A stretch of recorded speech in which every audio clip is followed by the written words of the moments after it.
नमस्कार, मैं हूं जितेंद्र जैन और आप देख रहे हैं खबर समय जगत। आइए नजर डालते हैं आज की कुछ मुख्य खबरों पर। गाजीपुर 14 अप्रैल 2024 को अग्निशमन केंद्र पुलिस लाइन गाजीपुर में श्रीमान पुलिस अधीक्षक ओमवीर सिंह द्वारा राष्ट्रीय अग्निशमन सेवा दिवस के अवसर पर अग्निशमन कर्मियों और पुलिस के जवानों की उपस्थिति में सेवा के दौरान शहीद हुए जवानों को याद कर उन्हें श्रद्धांजलि दी गई। इसी क्रम में महोदय द्वारा अग्निशमन वाहनों को हरी झंडी दिखाकर रवाना किया गया, जो विभिन्न व्यापारिक प्रतिष्ठान, होटल, पेट्रोल पंप और सार्वजनिक स्थानों पर जाकर लोगों को आग व उससे होने वाले नुकसान से बचाव के उपाय के बारे में जागरूक करेंगे। ज्ञातव्य हो कि आज के ही दिन 14 अप्रैल 1944 को मुंबई बंदरगाह पर मालवाहक जहाज फोर्ट स्टीगन में लगी आग पर साहस व पराक्रम का प्रदर्शन करते हुए काबू पाने के क्रम में आग बुझाने वाले दमकल के 66 अग्निशमन कर्मी आग की चपेट में आकर वीर गति को प्राप्त हुए थे। इन बहादुर अग्निशमन कर्मियों की स्मृति में प्रत्येक वर्ष 14 अप्रैल को अग्निशमन दिवस और 14 अप्रैल से 20 अप्रैल तक अग्निशमन दल द्वारा अग्नि सुरक्षा सप्ताह मनाया जाता है। इस पर अपर पुलिस अधीक्षक, ग्रामीण क्षेत्राधिकारी, अग्निशमन केंद्र, प्रतिसाद निरीक्षक पुलिस लाइन और अग्निशमन व पुलिस कर्मचारी उपस्थित रहे।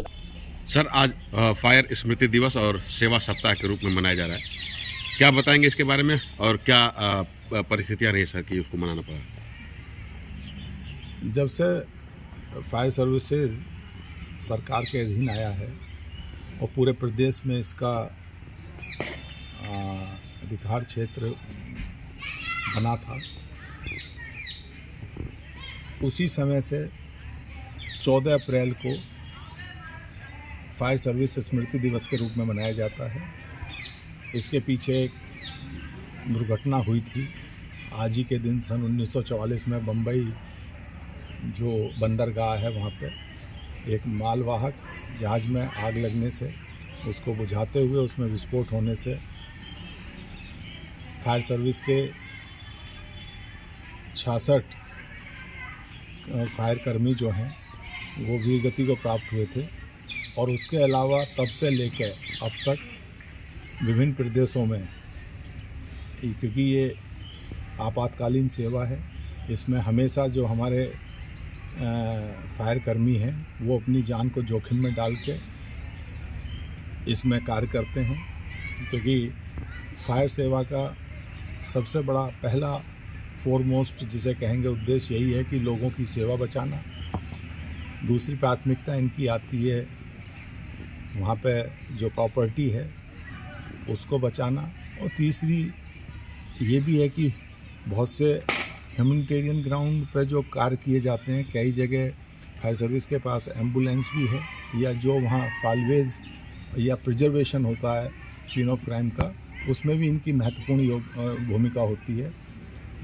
और आग के बारे में यही कहा जाता है कि आग लगने से पहले अगर आप उसके बारे में सोचेंगे तो एक भयावह स्थिति को बचा सकते हैं। उसी परिप्रेक्ष्य में हर वर्ष एक सप्ताह का जन जागरण अभियान भी फायर सर्विस विभाग द्वारा चलाया जाता है। आज भी उसमें हमारे पूरे जनपद में फायर सर्विस की गाड़ियां, इनके कर्मी घूम रहे हैं। और आज से लेकर 20 तारीख तक विभिन्न व्यापारिक संस्थान जैसे होटल, पेट्रोल पंप, घरेलू महिलाओं को भी इसमें जागरूक किया जाएगा। क्योंकि कई बार डोमेस्टिक स्तर पे सिलेंडर इत्यादि के साथ अगर कोई लापरवाही हो जाए तो उससे भी अग्निकांड होने की संभावना बनी रहती है। इसी तरह से खेत खलिहानों में बहुत बड़ी संभावना बनी रहती है। और विगत 6-7 वर्षों में आप लोगों ने भी देखा होगा कि बहुत बड़ा विस्तार फायर सर्विसेज का हुआ है।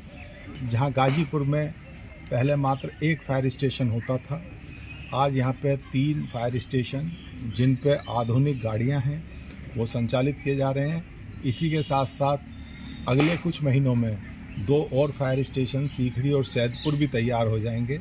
प्रयास यही है कि हर तहसील में ये फायर स्टेशन रहे और न्यूनतम समय में अगर कहीं किसी तरह की इस तरह की दुर्घटना होती है तो उसमें हमारे जो भी फायर सर्विस के संसाधन हैं वहाँ पहुंचकर उस पर काबू पाएं। Thank you sir. गाजीपुर से जिला संवाददाता राम प्रवेश राय की report. For latest news, subscribe to our channel and press the bell icon.